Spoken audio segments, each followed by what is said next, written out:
Northern Ireland, we're never more than 35 miles from the sea, and we're connected to it in so many ways. We depend upon the sea for food, and it's part of our life support system. Tiny plants floating in the sea called phytoplankton provide almost half of the oxygen in the air that we breathe. The sea is like a treasure chest, providing medicines, transportation, inspiration, and recreation. Ulster Wildlife has a vision that sea life thrives from the depths of the ocean to our coastal shallows. So come on a journey, meet some interesting people, discover some exciting creatures, and be inspired by the seas around our wee country.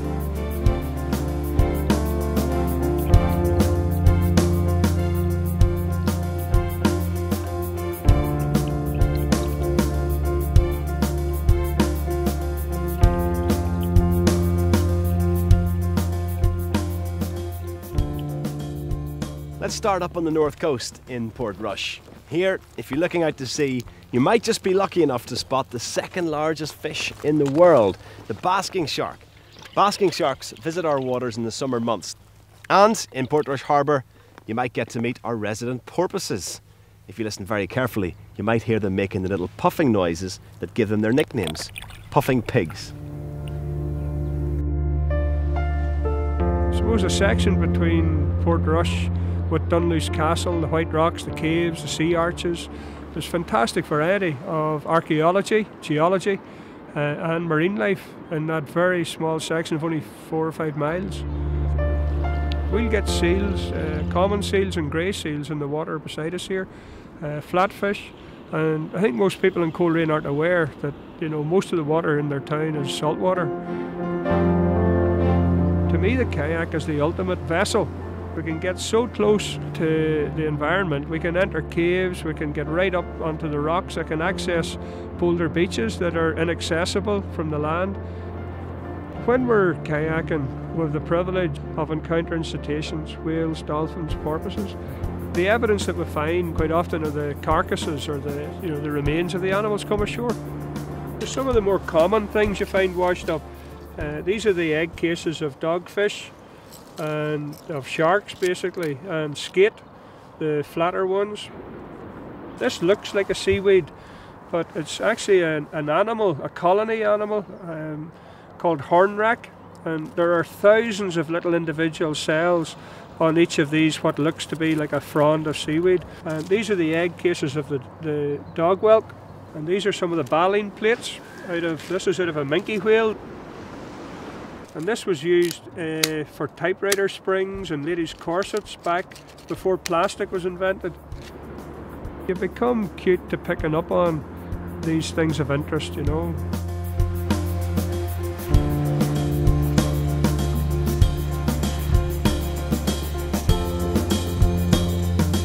Our school is named after the local beach, Millstrand, also known as West Strand, so we use it as our outdoor classroom. I happened to ask my year 1 class what they thought the sand was made of, and I had 2 or 3 children who said breadcrumbs, and I thought, oh, emergency, this is terrible. So from that day on, we were out and using the beach. My favourite bit of the sea is marine mammals, because I think it's amazing that something that was supposed to be a land animal could be in the sea. I like the different predators in the ocean because I like the way they hide in holes in the reef, and you wouldn't be able to see them unless you stuck your hand in.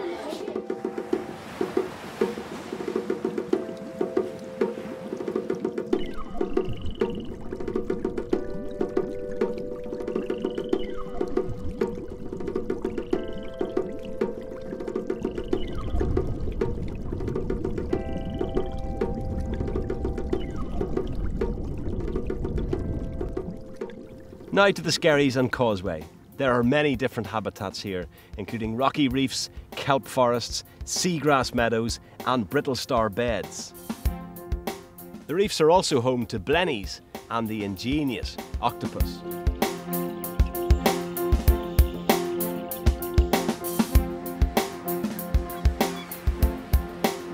We have the mix at the Atlantic Ocean behind me and then the Irish Sea, and that actually makes quite a diverse environment. So we have everything from, you know, big empty sandy spaces with these beautiful underwater dunes, and then we also have the rocky reefs and all the diverse life. So we can learn a lot from them.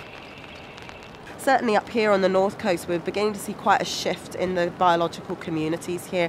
We see something called a spiny spider crab, a very large crab. It's over 20 centimetres, just the body without its arms. And we're beginning to see a lot more of them here than there were ever before, which is potentially the tracking of the changing water temperature as it warms. And so we're beginning to see quite a shift in the communities. If you think Rathlin Island is beautiful from the shore, you should see how stunning it is beneath the surface. A diver's playground of shipwrecks, unexplored caves and chalk archways. You'll find dead man's fingers, a type of soft coral, burrowing anemones that look like fireworks at night, and the rare fan mussel. The waters surrounding Rathlin Island, with its seabirds like the razorbill and the puffin and all its amazing sea life, are protected. Well, Rathlin Island is very diverse, and the water up there is usually quite clear as well. So in 2005 we got this money to go up and do 6 weeks of field work on Rathlin Island. I think during that work we had more than 20 species that had never even been given names from Rathlin. So, you know, it was really a mega success. You know, it worked out well. Beautiful forests of tall kelp are formed in the seas around Northern Ireland. These kelp forests are perfect hiding places for different sea creatures. Seals often come in looking for octopuses, fish, lobsters and crabs. They really are the forests of the sea.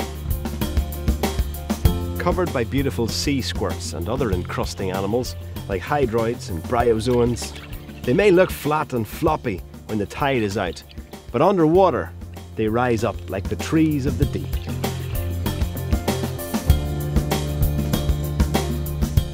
Red Bay is just off the shores of Cushendall in County Antrim. The bay is special because of its drowned drumlins. Like underwater sand dunes, they're relics of the last ice age, 15,000 years ago. A layer of pink and white twig-like structures, living and fossilised marl, cover the drumlins. This is an unusual type of mobile red seaweed. This provides a nursery ground for many creatures, including young fish, scallops and carefully camouflaged crabs.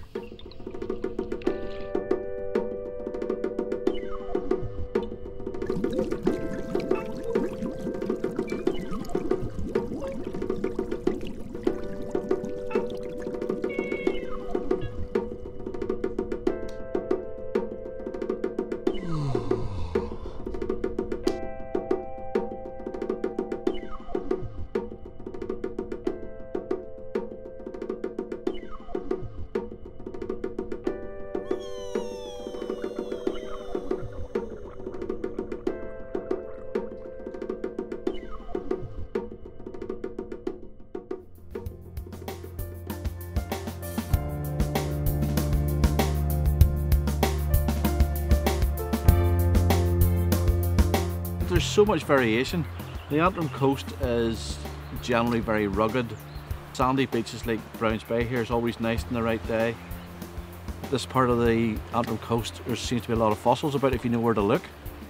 If you go up towards Garran Point there's a few great examples of lice exposures that are full of ammonites. Again, great places to go and take kids, have a look round and just search. Fish in the Larne area, you can find things like skate. There's a lot of dogfish at the minute. Mackerel, herring, plaice, dabs, conger eels, ballan-wrasse, cuckoo wrasse. They live in a colony. Belfast Lough is a busy transport hub, but the mudflats around the shores are very important for birds and are teeming with life. At Titanic Belfast, the Ocean Exploration Centre is a great place to come to find out more about the seas around Northern Ireland. The public can build their relationship with the sea by learning about it, by educating themselves and allowing themselves to be inspired. We have all sorts of biodiversity. So unless you look below the surface, you've no idea what's there. I could spend hours just looking into one rock pool, and you'll actually come across lots of mysterious little animals that you wouldn't even necessarily know were animals. So barnacles, for example. We have a variety of different anemones in Northern Ireland. Nudibranchs are sea slugs, and they come in really, really bright colours. Starfish eat in a really creepy way. They actually throw their stomach outside of their body and they cover their prey with their stomach and ingest it that way. We have migratory mammals that come and visit us. So we have humpback whales, minke whales, we get common dolphins and bottlenose dolphins.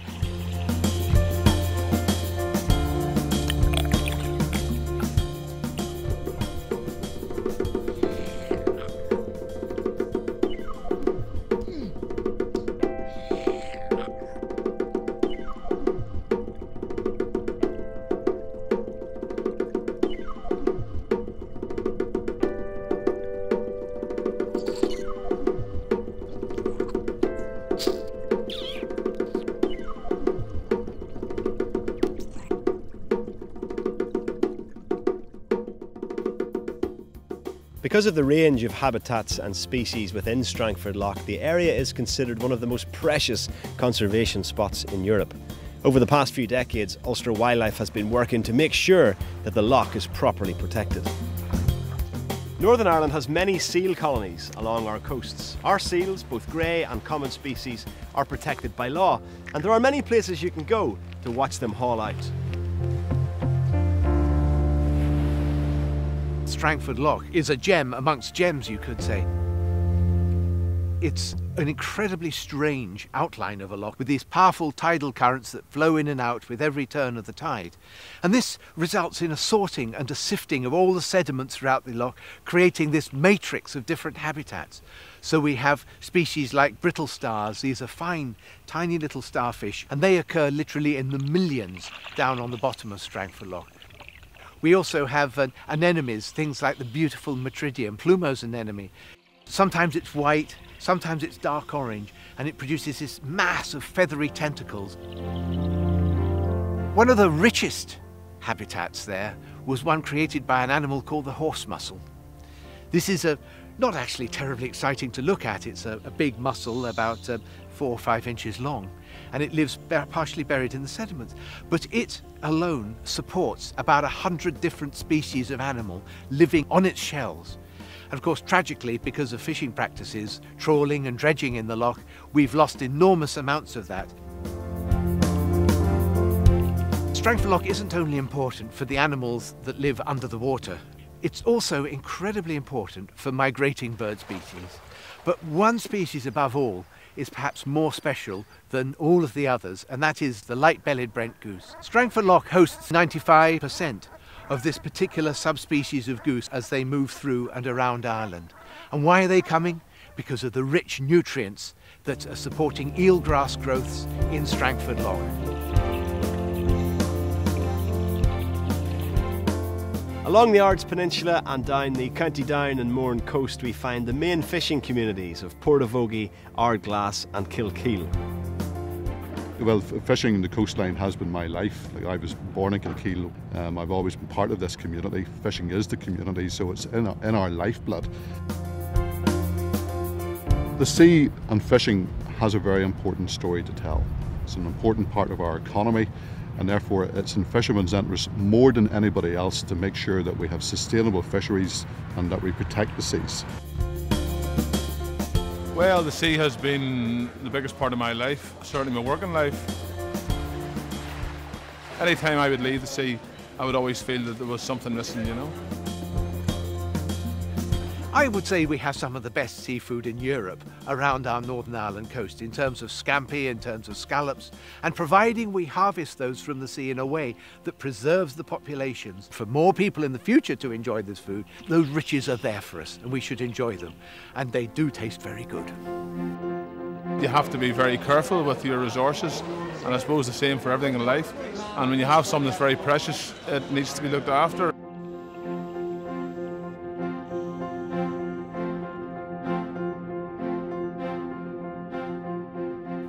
Hopefully our tour around the coast of Northern Ireland has given you a flavour of some of the incredible varieties of species and habitats we have around our shores. And perhaps it's also given you an idea of how you can connect with our local seas and coasts.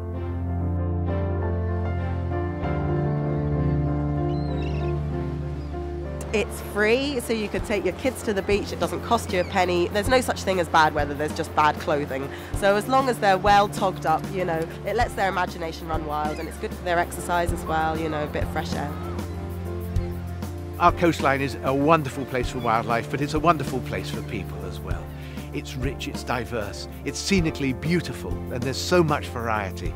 There's lots of things to see, but also there's things to do as well. It's a great place for sailing in places like Strangford Lough and Rathlin Lough. It's a wonderful place for getting out and walking. I get drawn back to the sea all the time. I like to hear the sound of the waves in the distance. Ulster Wildlife see this as a marine decade, a real chance for us all to protect our local seas for now and for future generations. So get in on or about our local seas. For more information, go to www.ulsterwildlife.org.